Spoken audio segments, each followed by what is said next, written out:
मेरे भाई, क्या आप जानते हैं कौन सा धर्म सच्चा है? असली सच्चाई है कि इस वीडियो पूरी जानकारी है और हमें सपोर्ट कीजिए। आपका धन्यवाद। यहोवा कहता है, हे इज़राइल के घराने, जो वचन यहोवा तुमसे कहता है उसे सुनो। यिर्मयाह 10:1। अन्य जातियों को चाल मत सीखो, न उनकी नाई आकाश के चिन्हों से विस्मित हो, इसलिए कि अन्य जाति लोग उनसे विस्मित होते हैं। यिर्मयाह 10:2। क्योंकि देशों के लोगों की रीतियां तो निकम्मी हैं। मूरत तो वन में से किसी का काटा हुआ काठ है, जिसे कारीगर ने बसूले से बनाया है। यिर्मयाह 10:3। लोग उसको सोने चांदी से सजाते और हयड़े से कील ठोंक ठोंक कर दृढ़ करते हैं कि वह हिल डुल न सके। यिर्मयाह 10:4।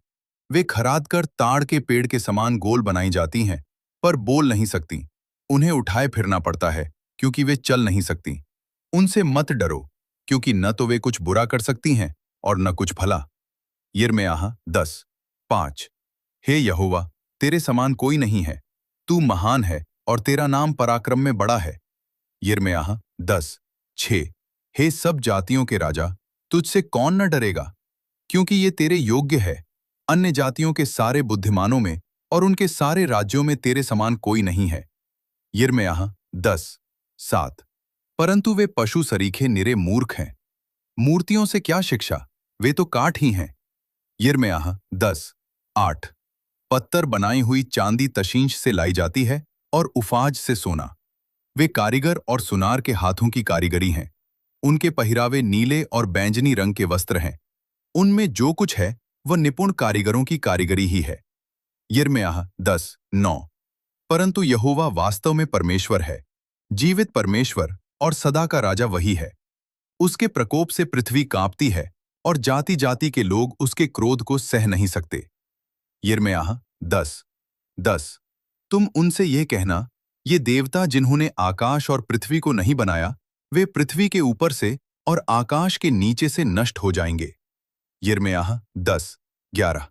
उसी ने पृथ्वी को अपनी सामर्थ्य से बनाया, उसने जगत को अपनी बुद्धि से स्थिर किया और आकाश को अपनी प्रवीणता से तान दिया है।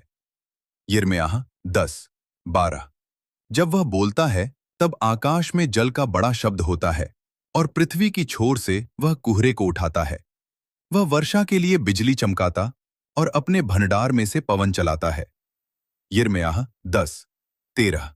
सब मनुष्य पशु सरीखे ज्ञान रहित हैं। अपनी खोदी हुई मूर्तों के कारण सब सुनारों की आशा टूटती है, क्योंकि उनकी ढाली हुई मूर्तें झूठी हैं और उनमें सांस ही नहीं है।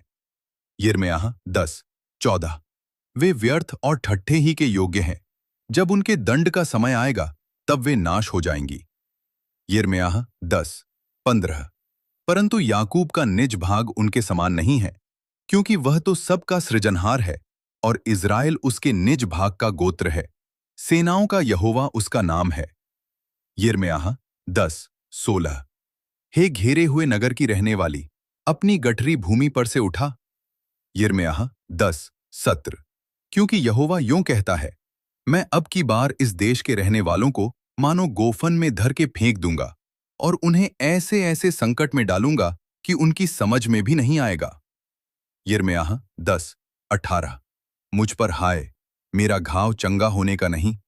फिर मैंने सोचा, ये तो रोग ही है, इसलिए मुझको इसे सहना चाहिए।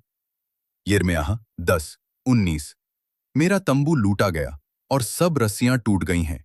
मेरे लड़के वाले मेरे पास से चले गए और नहीं हैं। अब कोई नहीं रहा जो मेरे तंबू को ताने और मेरी कनातें खड़ी करे।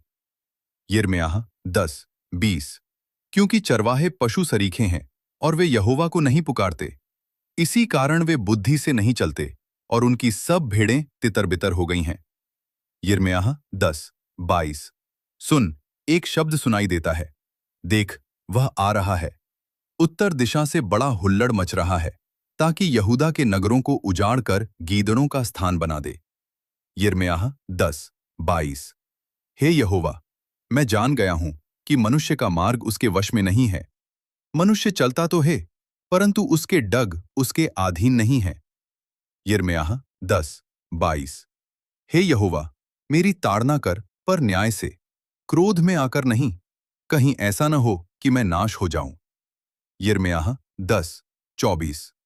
जो जाति तुझे नहीं जानती और जो तुझसे प्रार्थना नहीं करते, उन्हीं पर अपनी जलजलाहट उंडेल, क्योंकि उन्होंने याकूब को निगल लिया, वरन उसे खाकर अंत कर दिया है और उसके निवास स्थान को उजाड़ दिया है।